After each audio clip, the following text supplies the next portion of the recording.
Janjimu tak pernah terlambat menolongku. Terima kasih,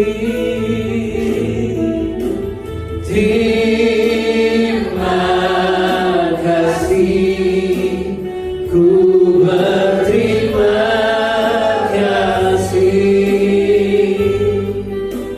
buat kasih setiamu di dalam hidupku. Katakan terima kasih,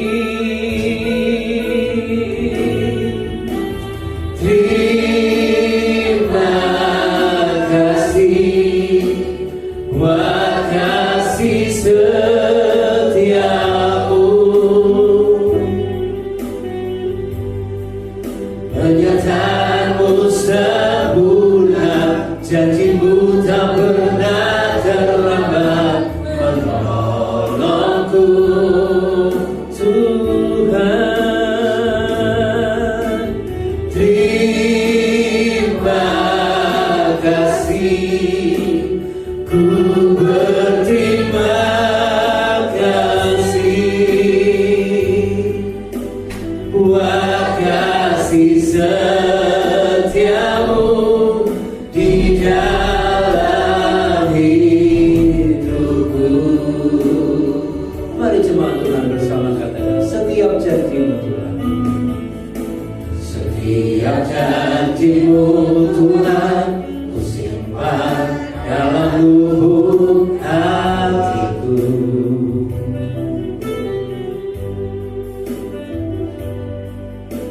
Lewati setiap masalah, tiap tetes air mata dalam hidupku. Janjimu menopang hidupku, kasihmu menuntun langkahku dalam setiap waktu. Menolongku yang aku percaya. Katakan terima kasih, terima kasih buat kasih setiamu. Pernyataanmu sempurna, janjimu tak pernah terlambat menolongku.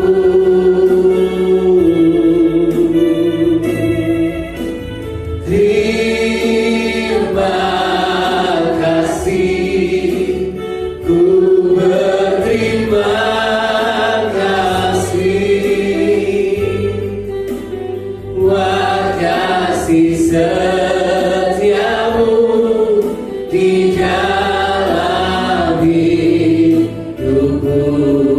Bapak Ibu jemaat Tuhan, nyanyikan pujian ini. Setiap janjimu, setiap janjimu Tuhan, ku simpan dalam lubuk hatiku.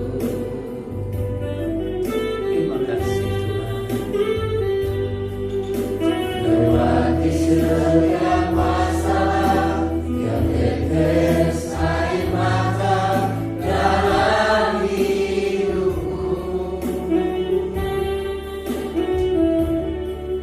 Janjimu menopang hidupku,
di dalam hidupku. Oh, terima kasih buat kasih setiamu.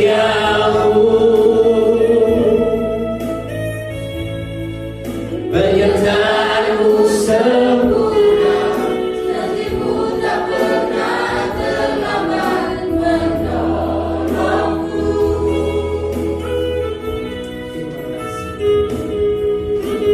Terima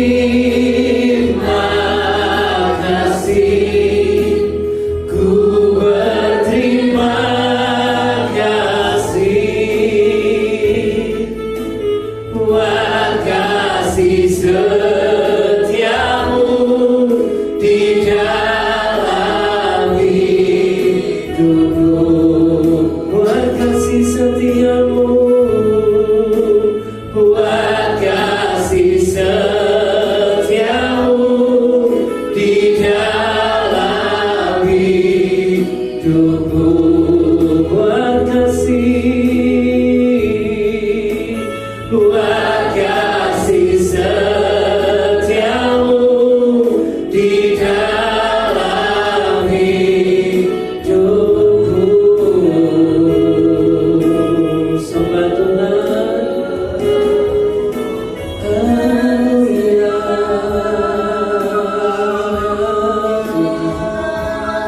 Terima kasih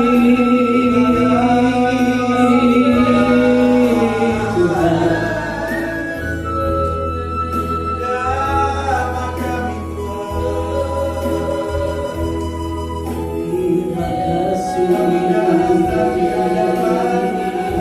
Terima kasih. Apa Tuhan yang sungguh baik, amat baik bagi kami.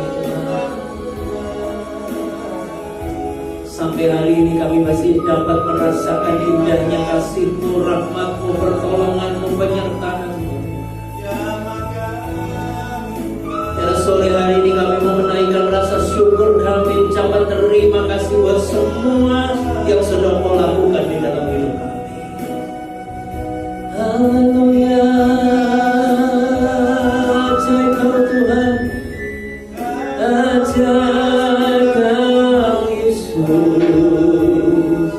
ajaib.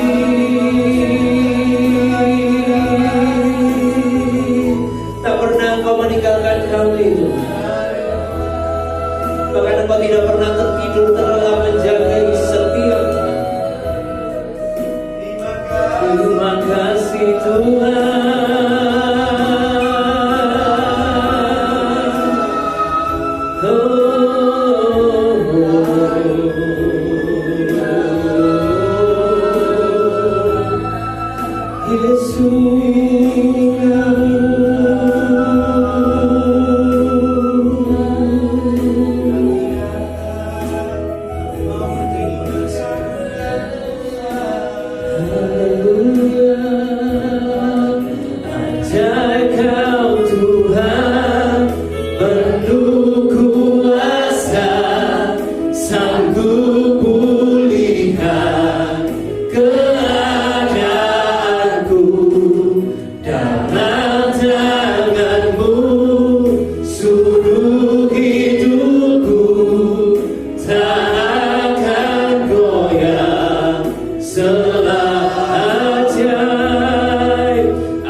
Bagimu tidak ada yang mustahil Tuhan.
janji-Mu yang kami yakin percaya Tuhan tidak pernah akan pergi meninggalkan kami. Engkau Tuhan yang tidak pernah gagal melaksanakan janji-Mu bagi kami, dan yakin percaya kami akan menjadi bagian dari janji-Mu.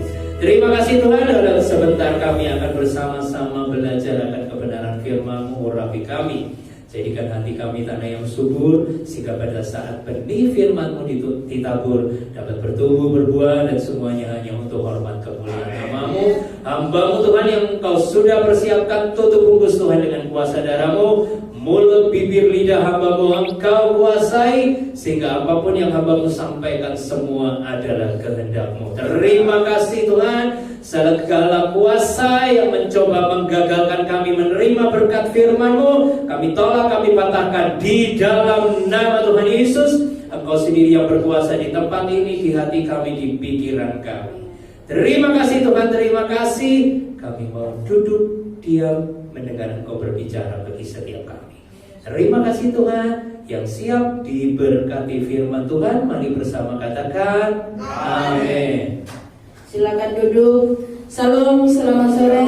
Ya, puji nama Tuhan. Kalau sore hari ini kita kembali untuk menyembah Tuhan, akan kita memuji meninggikan nama Tuhan, karena kita percaya setiap kita hidup hanya oleh karena anugerah Tuhan.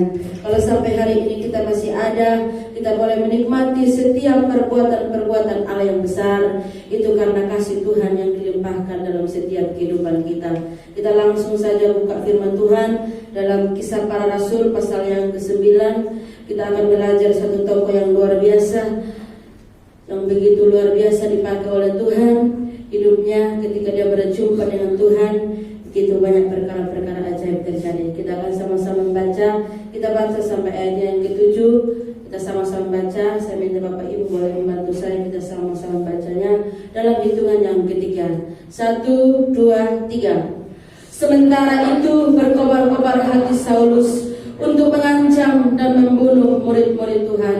Ia menghadap imam besar, ayat 2, dan meminta surat kuasa daripadanya untuk dibawa kepada majelis-majelis Yahudi di Damsyik, supaya jika ia menemukan laki-laki atau perempuan yang mengikuti jalan Tuhan, ia menangkap mereka dan membawa mereka ke Yerusalem. Ayat yang ketiga.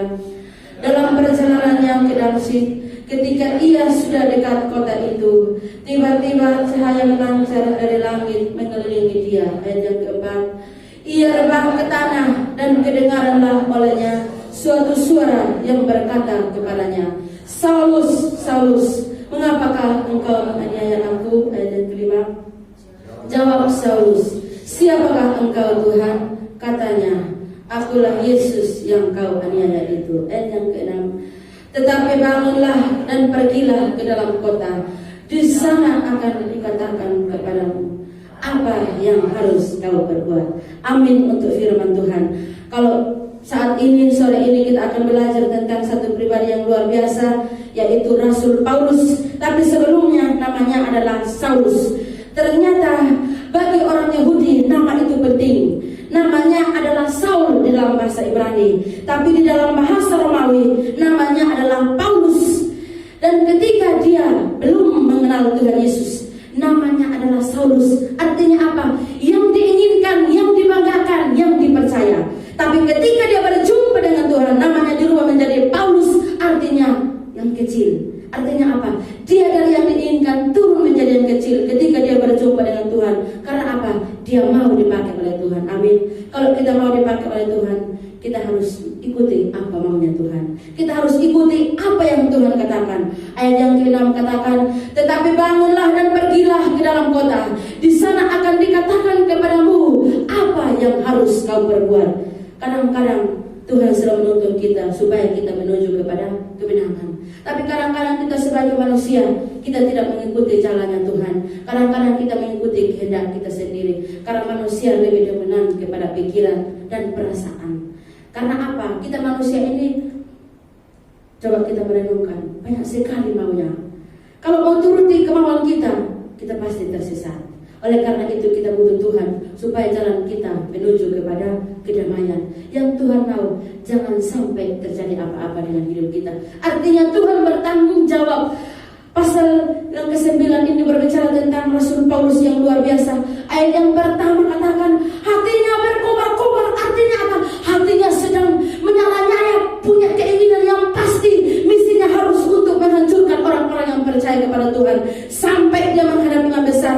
Pada zaman dahulu, bagi orang Yahudi, imam besar itu seperti kita di sini ini mungkin. Kalau di Indonesia, negara demokrasi, mungkin presiden lah. Kalau sudah menandatangani surat berarti resmi. Apapun dia lakukan tidak ada yang bisa melarangnya, karena dia sudah mendapatkan surat kuasa dari imam besar. Artinya dia sudah disetujui, apapun bisa dia lakukan boleh, karena dia sudah diizinkan. Tetapi dalam perjalanan di satu tempat bernama Damsyik, dia dijamah oleh Tuhan. Ketika itu ada sinar yang menyinari sekelilingnya. Bahkan Alkitab mencatat Paulus buta selama 3 hari 3 malam. Bahkan bukan hanya buta, tidak makan, tidak minum. Artinya apa? Ternyata untuk berubah butuh proses. Amin. Dia sampai buta, tidak bisa melihat. Artinya apa? Kadang-kadang mata kita buta untuk melihat kebaikan Tuhan. Kadang-kadang mata kita tertutup untuk melihat kebesaran-kebesaran Tuhan. Di situ kita butuh tangan Tuhan, supaya bisa membuat kita bisa melihat ternyata jalan yang itu tidak baik, jalan yang ini baik. Di situ kita butuh Tuhan, karena mata Tuhan tidak pernah salah. Amin. Ternyata siang dan malam mata Tuhan tidak pernah tertutup untuk saya dan saudara. Tapi keputusannya di dalam hidup kita, apakah kita mau mengandalkan Tuhan atau tidak. Dalam kehidupan kita mungkin banyak sekali begitu persoalan, pergumulan yang terjadi di dalam kehidupan kita, di dalam rumah tangga, di dalam pekerjaan. Tapi percayalah, Tuhan tidak pernah terlambat. Tuhan selalu tepat waktu. Perhatikan waktu Paulus dalam perjalanan ketika dia sampai di Damsyik. Ketika itu tiba-tiba ada sinar menyinarnya. Artinya apa? Kita butuh hadirat Tuhan, kita butuh kekuatan Tuhan, kita butuh Roh Kudus untuk memimpin kita. Karena Alkitab mencatat dalam Yohanes, hanya Roh Kudus yang bisa memimpin kita kepada kebenaran. Saya percaya kalau kita sebagai orang percaya, di dalam diri kita sudah Roh Tuhan yang berkuasa. Kadang-kadang kalau kita mau berbuat salah itu, hatinya itu bilang jangan. Tapi kadang-kadang kita sebagai manusia ya dilakukan. Akhirnya kita menuju kepada kebinasaan. Nanti kalau kita sudah jatuh, kok Tuhan kok gak tolong? Padahal seringkali Tuhan berbicara lewat hati melalui kita. Amin. Kadang-kadang Roh Kudus berbicara, kadang-kadang suaranya Tuhan itu lembut sekali. Tapi kenapa Paulus sampai sinar mengelilingi dia? Ternyata karena Saulus itu dulunya orang dengan Tuhan, karena yang dia rancangkan visi misinya. Ternyata dia punya komplotan, dan waktu berangkat ke Damsyik dia tidak sendiri, tapi ada perkumpulannya. Dan ternyata Paulus adalah seorang muda, bukan dia sebagai orang biasa, tapi ternyata Paulus adalah orang yang pintar, orang yang bijaksana pada zamannya. Kalau orang Yahudi pada zaman dahulu, mereka sudah belajar di Bait Allah. Kalau anak-anak masih umur 8 tahun sudah diajar. Makanya Tuhan Yesus waktu itu sering mengajar di Bait Allah, karena mereka punya tradisi adat istiadat. Jadi saya percaya Paulus ini setiap hari pasti dia sudah diajar, pasti dia sudah dibentuk menjadi pribadi yang taat kepada hukum Taurat, yang taat kepada norma-norma agama. Tapi satu yang Paulus belum mengerti, dia belum mengenal Yesus. Amin. Maka Tuhan datang menempatkan diri kepadanya. Makanya ayat firman Tuhan yang kita baca tadi, Tuhan katakan, Saulus, Saulus, mengapakah engkau menganiaya aku? Akulah Yesus yang kau aniaya itu. Satu yang Paulus belum bisa, dia belum mengenal Yesus sebagai juru selamat. Semua kepintarannya, kehebatannya, ketenarannya, bahkan firman Tuhan mencatat dia adalah orang yang berani. Artinya dia orang yang punya keberanian dalam dirinya. Saya percaya berarti Paulus ini atau Saulus sebelum namanya dirubah menjadi Paulus, berarti dia preman keras kakap menurut saya.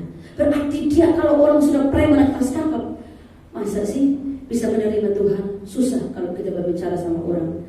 Jangankan preman keras kakap, Bapak Ibu, kalau kita di dalam Tuhan, dalam pelayanan, ada satu tempat di daerah Jawa Timur ini yang sulit untuk kita datangi, yaitu Pulau Madura. Berani datang ke sana besar sih? Takut, karena di sana bukan hanya diusir, bisa ditangkap, dibunuh, dihabisi di sana, karena di sana terkenal dengan keras. Jadi kalau orang yang keras susah untuk bisa berbicara tentang kebenaran, karena di dalam hatinya itu sudah keras. Makanya sering saya katakan, sekeras-kerasnya batu, kalau disiram terus-terus menerus, lama-lama cair, lama-lama pecah. Jadi kalau kita di dalam Tuhan, kalau kita mau dibentuk oleh Tuhan, saya percaya hati kita sekalipun keras, Tuhan bisa masuk dalam bentuk hidup kita. Amin. Yang Tuhan mau sentuh adalah perubahan. Ternyata yang Tuhan tertarik kepada Saulus bukan karena keberaniannya, bukan karena kejayaannya, bukan karena kehebatannya, bukan karena pengaruhnya di dalam lingkungannya yang terkenal keras dan bijaksana. Apa saja yang dia katakan pasti dia kerjakan. Tapi yang Tuhan mau berurusan sama Saulus adalah Tuhan mau bentuk dia menjadi murid Tuhan. Berarti Tuhan lebih tertarik kepada perubahan. Tuhan lebih tertarik kepada pertobatan kalau dalam iman Kristen. Kalau kita bertobat, Tuhan lebih tertarik. Tuhan lebih mau. Karena apa?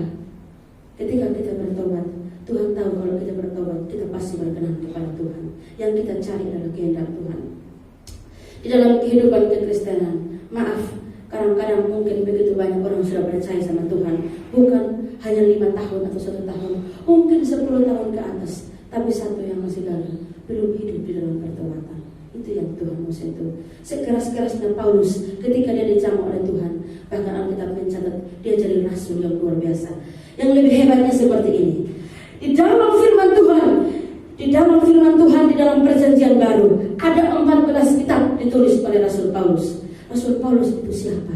Dulunya orang yang bejat, orang yang bermusuhan dengan Tuhan, orang yang tidak bisa dirubah. Tapi ketika dia berjumpa dengan Tuhan, Tuhan bisa membentuk hidupnya sedemikian rupa di hadapan Tuhan. Bahkan Tuhan pakai dia dengan luar biasa. Bahkan di dalam firman Tuhan dia terkenal rasul yang rela mati untuk Injil. Ternyata Tuhan lebih tertarik kepada kemauan kita untuk mengikut jalan-jalan Tuhan. Dan di dalam firman Tuhan mencatat, Rasul Paulus katakan sendiri, aku lebih hina di antara rasul-rasul. Artinya apa?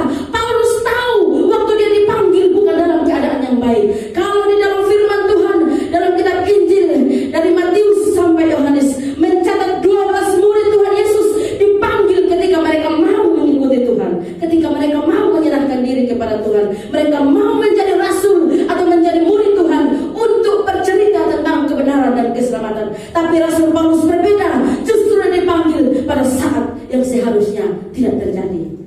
Jadi maaf, ternyata Tuhan tidak melihat seberapa kesalahan kita di hadapannya. Alkitab mencatat, sekalipun dosamu merah seperti kain kasubah, aku bisa jadikan putih seperti salju. Jadi satu yang dilupakan oleh Tuhan, yaitu pelanggaran kita atau dosa kita. Amin. Kita mesti bangga memiliki Tuhan. Kalau manusia,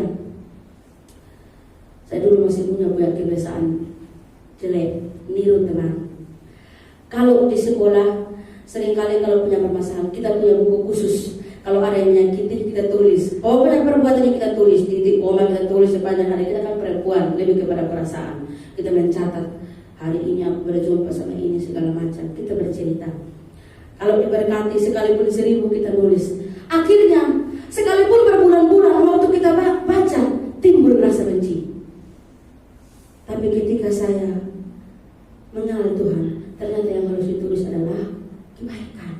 Makanya Rasul Paulus katakan seperti ini, yang dulu kuanggap untung, sekarang kuanggap rugi. Bahkan kuanggap sampah ketika aku mengenal Tuhan. Di dalam tulisan-tulisannya jelas, ternyata Rasul Paulus ketika dia berbalik, kalau dalam rumus matematika, dia berbalik 180 derajat. Tidak setengah balik.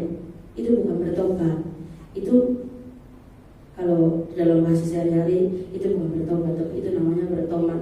Sebentar-sebentar intip perbuatannya, sebentar-sebentar intip perbuatannya. Itu namanya bukan bertobat itu. Karena firman Tuhan katakan, matikan keinginan dagingmu.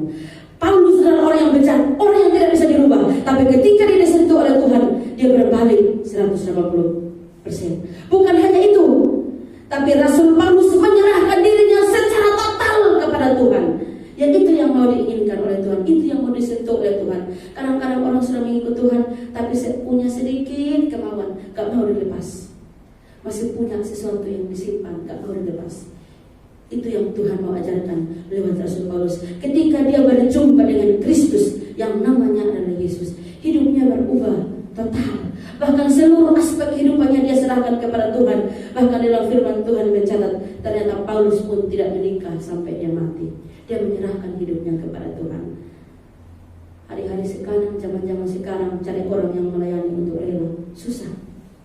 Karena semua orang punya keinginan tersendiri yang tidak diketahui, tapi di hadapan Tuhan tidak ada yang tersembunyi.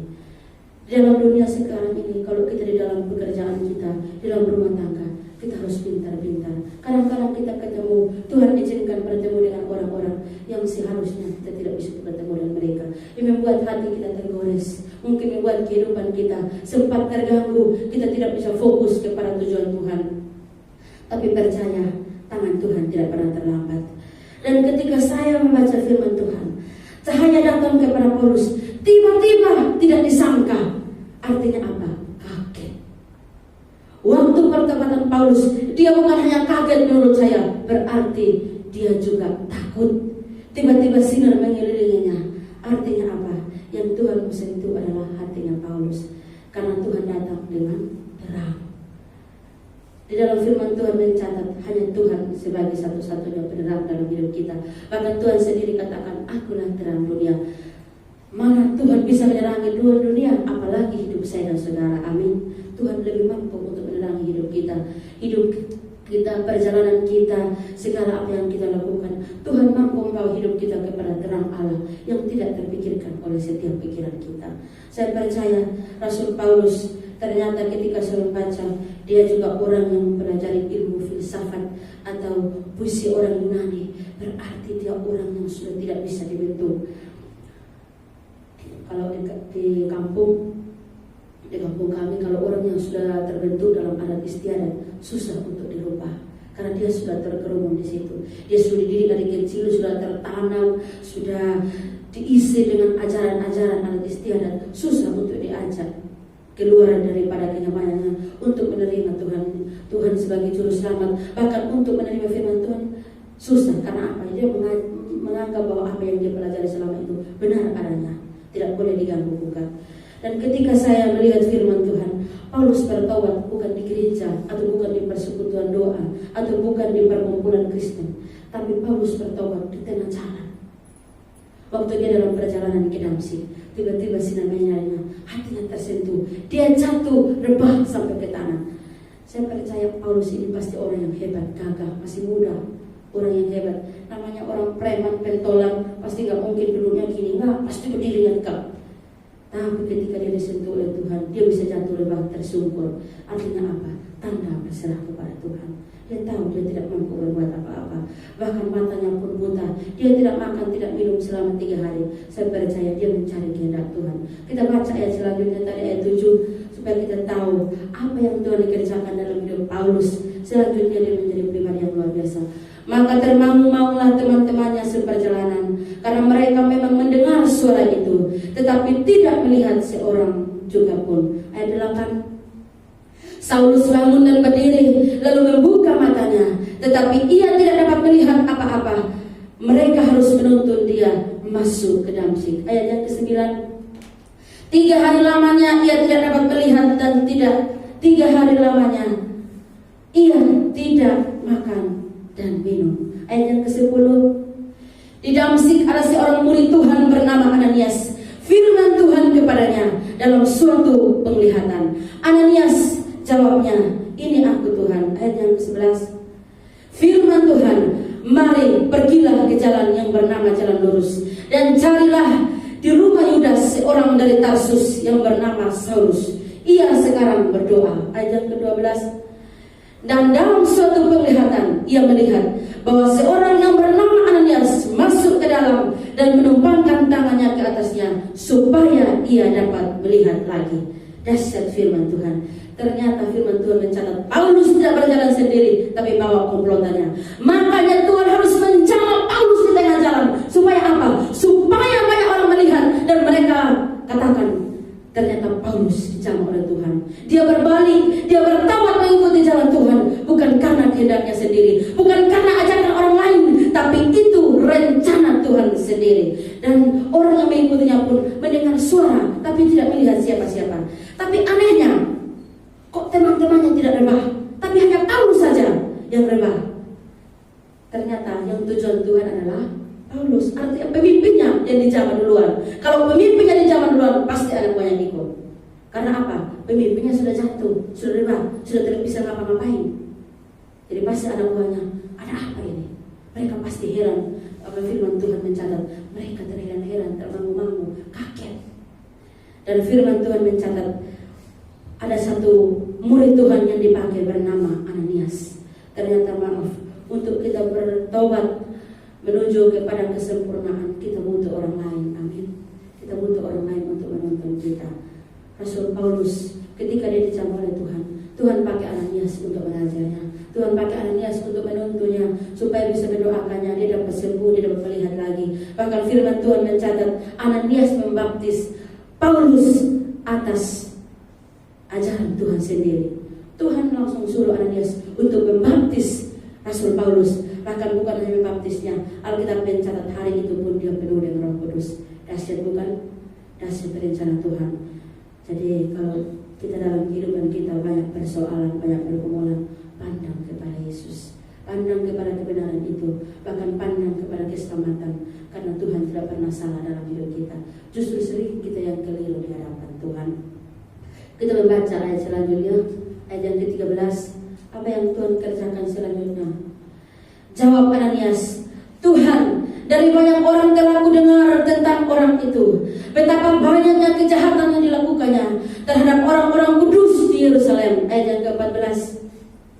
Dan ia datang kemari dengan kuasa penuh dari imam-imam kepala untuk menangkap semua orang yang memanggil namamu. Ayat 15. Tetapi firman Tuhan kepadanya, pergilah, sebab orang ini adalah alat pilihan bagiku untuk memberitakan namaku kepada bangsa-bangsa lain serta raja-raja dan orang-orang Israel. Ternyata Tuhan tidak melihat siapa kita. Ananias pun takut. Tuhan, jangankan lihat perbuatannya, sebut namanya sudah takut. Tuhan, orang itu ternyata begitu banyak kejahatan yang dilakukan, banyak orang-orang yang memanggil namamu Yerusalem. Ketika Ananias mendengar kalau Tuhan menyuruhnya untuk mendoakan Rasul Paulus, dia cuma takut. Kalau seandainya sekarang tiba-tiba kita disuruh kepada orang yang kita tahu kalau jahat, berani nggak jalan? Ya mikir-mikir, jangan-jangan sampai sana bukan saya yang mendoakannya, malah dia yang mendoakan saya lagi. Dia yang mengubah saya menjadi dia, bukan dia saya yang merubah dia jadi saya. Bahaya. Jadi ternyata firman Tuhan tepat pada waktunya. Tuhan bisa merubah Rasul Paulus menjadi murid yang luar biasa. Saya percaya Tuhan juga bisa merubah hidup saya dan saudara. Kita bisa menjadi murid Tuhan.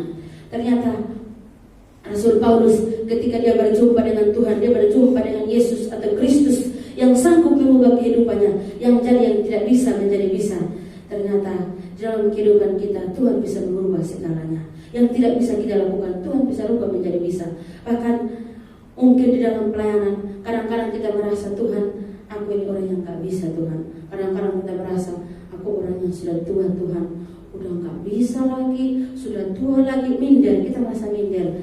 Kita merasa orang lain lebih bisa Tuhan, aku lebih tidak bisa. Tuhan tidak melihat itu. Tuhan tidak melihat kebentaran. Kita mau gak dipakai oleh Tuhan. Rasul Paulus ketika dia menemukan kesulitan, dia berdoa kepada Tuhan. Dan ketika dia berdoa, Tuhan menunjukkan jalan keluar. Engkau akan berjumpa dengan seorang murid Tuhan bernama Ananias. Dia akan menyelamatkan engkau, dia akan menolong engkau, dia akan mendoakan engkau.